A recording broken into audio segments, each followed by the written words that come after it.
Attention, le gameplay de cette vidéo est à prendre pour un divertissement et ne porte aucun message géopolitique sur le conflit russo-ukrainien.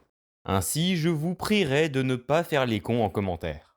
Bon visionnage. Salut mes petits mutants de Tchernobyl. Aujourd'hui, l'Ukraine se réveille sur le mode East Showdown qui commence en 2022 et se limite à ce front. Je suis tout seul entouré d'ennemis. Alors comment empêcher l'invasion russe? Étape 1, préparer les fronts. Vous voyez qu'avec la taille de la map, on a besoin d'énormément de troupes pour pas se faire percer, sachant que les percées dans ce mode sont beaucoup plus rapides que dans le jeu de base.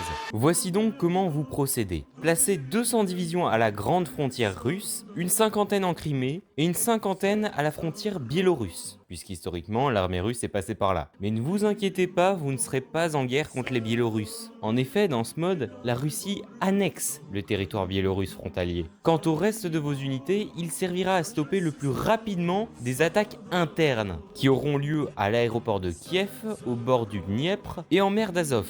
Et ça, faites-le, sinon vous perdrez un temps fou à ne chasser que 3 pauvres divisions qui se déplacent vite et vous coupent le ravitaillement. Pour les focus, complétez en priorité ceux qui rajoutent des divisions, vous en aurez besoin. Et petite parenthèse, la construction et les renseignements ne sont pas indispensables étant donné que ce mode se focalise sur une seule guerre, qu'il est par conséquent très axé sur le court terme, et que le plus important, c'est l'armée. Elle seule vous permettra de faire barrage à cette offensive, qui est désormais lancée. Étape 2, défendez et attendez. Sauf pour le front biélorusse que vous commencez directement à attaquer. Mais la tâche la plus urgente est d'en finir avec les commandos russes qui viennent d'apparaître. Et une fois ceci éradiqué, vos troupes de défense peuvent servir à soutenir d'autres armées. Sachant que vous avez aussi à votre disposition des décisions qui permettent de faire apparaître de nombreuses divisions. Vous pourrez ensuite commencer une offensive en Crimée, qui n'est pas très difficile à attaquer non plus. Étape 3, après avoir déployé assez de nouvelles troupes et éradiqué quelques fronts, commencez à vous occuper du front principal.